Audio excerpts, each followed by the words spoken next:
ready? And rolling. Action. Alright, let's do this. Alright, cool. So we ready? Alright, we're really gonna do this. This is the first episode of Breaking Down the Dope. Alright. I want cannons and confetti and all that shit, like breaking down the dope, like. Alright, let's do this. I'm the video dope dealer. This is the show where I get a chance to go behind the scenes of my favorite music videos, all the stories, challenges, and action on set, breaking down each brick one at a time. This is Breaking Down the Dope. So yeah, when my team and I were, thinking about putting this together, we thought we could go one or two ways. We could go straight into the music videos and, tell you about the stories, the challenges, and why, I'm the dopest director ever. Or, we could give you some context, you know what I'm saying, and talk about what makes this journey, this process, different from the next guys and why, it's worth a listen, right? Originally, I'm from Lagos, Nigeria. That's in Africa. I don't know how much y'all know about Nigeria, but it's a pretty groovy place. I grew up on hip hop, my first musical love. Like many kids, my age in the 90s, I, grew up listening to, Tupac, Biggie, Snoop Dogg, Mace, Puffy, Jay-Z. Like I never thought in my life that I get to meet these people or, get to work with them and they pay me. That kind of blows me away till now. I came from Africa when I was 13. I moved to Eugene, Oregon. Not exactly a hip hop hub. But, I was also a musician all through high school and college, and I wanted music videos, and I couldn't quite find the quality I was looking for. So we decided to do something about it, start shooting our videos. And the rest has been history. In like 2010 or something like that, like some crazy year like that, I got, like my first breaks, like I got hired, I was in college and I was failing all my classes, but I was active, I was real active. I was like making money, like I thought I was rich. I was like making like $2,000 a month, doing videos. I was like, I don't need to go to school, like I was like shooting videos and I was like studying cinema in school and I had to pass like math as a prerequisite. It was just backwards. It's like I'm already doing what I want to do. So I walked out of class and that was the last day I went back to college. Yeah, so like I said, my man Ender, he hired me for a video, still in the college days, and looking back on it now, like I squirm a little bit when I watch the video, but back then it was dope. Back then it was like, it was like that movement at the time. And he was so excited about it. And watching, him, someone who was so established in my eyes back then, because he was opening for like The Game and other artists on the West Coast, watching him like it and, paying me with no problem, that really, gave me the confidence to go, well, I got one reputable artist in the bag, like I could go after the other. And it was such a crazy time, so genuine, so raw, because at the time my girl and I were making these music videos out of our spare bedroom in our apartment. And I have these clients come into the apartment and watch the videos in my bedroom, essentially. But, those were the times and those were the moves that forged, the confidence and the experience and the know-how that I still thrive on today as the video dope dealer. Eventually, word got out of the city to Portland. And that was when I caught the attention of Calvin Valentine, who is still a really good friend and client till this day. And I remember going to Portland, going to his house. He had a fat ass crib. He was the first artist I ever met in real life, not, someone that I've heard of or whatever, that didn't go to school or have a job. He just did music. He'd wake up, go in his basement, make beats all day, book up sessions, record his stuff, and he was just making a dope living off of it. And I remember telling myself, this is it, this is my mission, this is who I want to be like, just the video version of that. So we shot a music video for him. Our first music video came out great. And he was happy with it. He was so happy with that video that he booked more And through him, I met another friend of his who'd been trying and failing to get a quality video done at the time, my brother Nick Woolley. And Nick was just in a position to just make things happen. You wanted a Ferrari, Nick could get it. You wanted a horse, Nick would get it. You wanted an airplane, Nick would get it. So my relationship with Calvin Valentine led me to Nick Woolley. I did some work with him too, and just kept killing it. And that was when we had this massive idea. You ready for it? For this music video called Boat Shoes. Would you like tonight for me to take you home? So let me take you home. What you want? If I was you, I wouldn't want to be alone.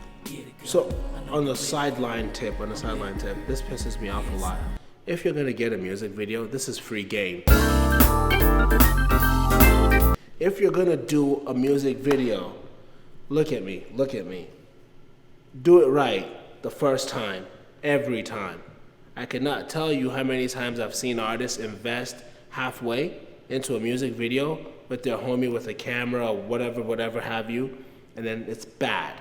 And they gotta call me or call someone like me to come fix it, and then they end up paying 3 times more than they would have if they had gone about it the pro way from the beginning. With Boat Shoes, up until that point, I would say I'd been like flirting around with what a big production could look like. You know, like up until that point, it was me, Kelsey. Yeah, that was the crew. Yeah, myself and Kelsey was the crew. You know, we've been flirting around with what a big production would look like. You know, like we've been shooting with a Mark III. We had a Mark II. And we had a Canon Mark II. Shout out to Canon, they changed the whole game. And we had, a few lights, and we, do more location shoots at the time, since 2011, But I'd also watch music videos that had the big studio setups and all that stuff. And I wanted to do that. Like, that's what, those music videos I came up watching in my mind were. So with Boat Shoes, I had an opportunity to do that. I scouted out a warehouse, like a studio, by a guy named Hisan Bouen, who was like a mentor of mine, taught me a lot of lighting, earlier. I found his studio. It was a perfect warehouse. It had the psych wall, my first psych wall experience. My friend Nick Woolley that I had mentioned earlier in the series, had a car dealership connection, so we were gonna have Ferraris, we were gonna have a Lamborghini, we were gonna have a Porsche, we were gonna have an Aston Martin in the video. Kelsey, or Killer as she goes by now, my producer, had all her homegirls come be the video girls. This was like the first video that we really had video girls in, type of thing. We had like 4 models that were all my homegirls. It was great. But I remember my first challenge, the biggest challenge for me in the Boat Shoes video was not getting overwhelmed by what was going on. Because I was literally at the time in my mind on the biggest stage that I'd ever been up until that point, the stage that I created for myself. And, I had all these toys to play with, and it was about, being able to focus and get through my shot list and make sure that I was getting the shots I wanted and I wasn't distracted and the production didn't become bigger than me. There was pressure, but it wasn't pressure, the pressures of today's set.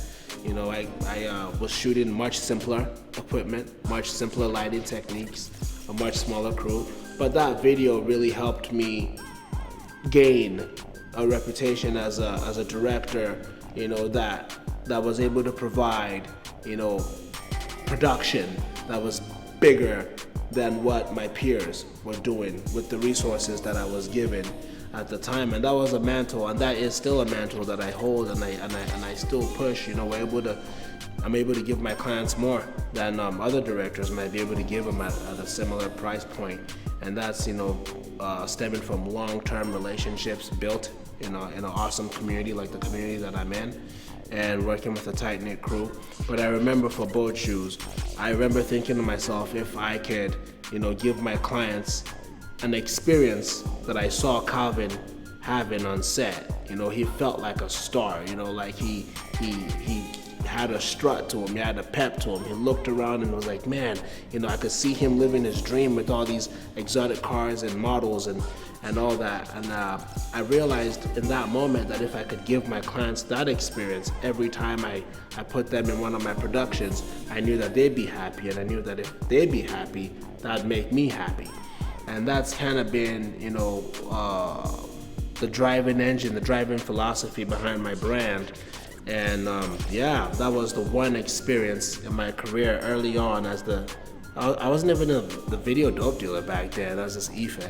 But that was the one video that set everything off in my mind, like, yeah, bigger is better and we could push production. And I remember the next video after that, I was thinking, okay, what do we do next? Do we go get some type of boat or what? But yeah, so I think that's a good foundation for breaking down the dope.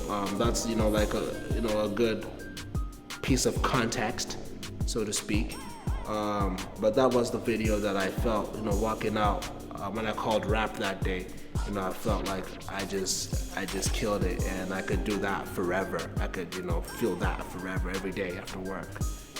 Looking back, the one thing I tell myself and any director really that finds themselves in that position where you're making that transition into trying to do this is don't be afraid, be fearless. Push your production, push your shots, like push your creativity, like try to get more. Take the last, one more shot, two more shots, try to get the better piece of equipment. Try to get, like the better location. Put in the time. Sit there and do the editing. Do it well, and be fearless. There's no right or wrong answer in creativity. You can make something that you might consider whack and someone else might consider great. And that's it. Really, there are no laws to this. There's no rules to it. You are what you make, and what you make. If it's done with the right vibe and spirit and energy, it's gonna appeal to someone who's gonna vibe with it, and that piece of art to them is gonna be dope, and that's when you're really connecting. And that's what I believe in, for sure. I'm Ife, the video dope dealer, and this has been the first episode of Breaking Down the Dope. Let's get it. Would you like tonight for me to take you home? So let me take you home. What you want? If I was you, I wouldn't wanna be alone. Get it, girl. I know you with it, girl. I'm with it, girl. Yes, Would you like tonight for me to take you home? bow shoes, tank top, roll dudes, can't stop. Money's that big bag, girl. I got the game locked. Cord cuts with the polo top, won't drop the ball. New Year's evening, crumbs on the table from the we be leaving. Champagne, sipping plastic cup from the kitchen. Girl acting this, and I know she wanna be speaking. In a second, she'll see it's on. I like the blue flame, blue dream. My shoe game too mean. Mike 5 wolf grays, lace like on a shoestring. Type game I picked up from games of pickup, hooping, shooting. Back when those dreams we were pursuing. Past that, girl, I see you laughing, I was kinda nice. Had the Kobe's when they first dropped, kinda tight. Dropped 30 points in the game, but what about your night? I wanna know what you want, what about tonight? So let me take you home. What you want? If I was you, I wouldn't wanna be alone. Get it, girl. I know you with it, girl. I'm with it, girl. Yes, What up, G? Yeah, knew that it was on from the second that I met her. First impression strong, but the second one was better. So if I let her get the letters, then she wetter than the weather. And I live in the P where you best to bring your sweater.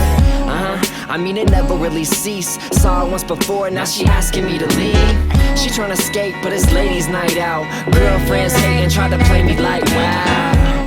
I'm in some boat shoes chillin'. Schoolboy crush, got that homeroom feeling. Captain of the team, made her the star player. Type to chill now, really go hard later.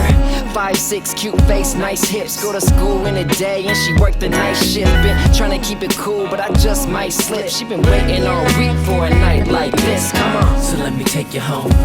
What you want? If I was you, I wouldn't wanna be alone. Get it, girl. I know you with it, girl. I'm with it, girl. Yes, Would you like tonight for me to take you home? So I mean, here's the thing though. If I take you home, and you know where I live, we go to my crib. I don't don't think so. I don't need any pop-ups. If anything, we going to your house. And then too, I can leave when I want. You ain't staying in the morning. So let me take you home. What you want? If I was you, I wouldn't wanna be alone. Get it, girl. I know you with it, girl. I'm with it, girl. Yeah, it's on. So let me take you home. What you want? If I was you, I wouldn't wanna be alone. Get it, girl. I know you with it, girl. I'm with it, girl. Yeah, it's on.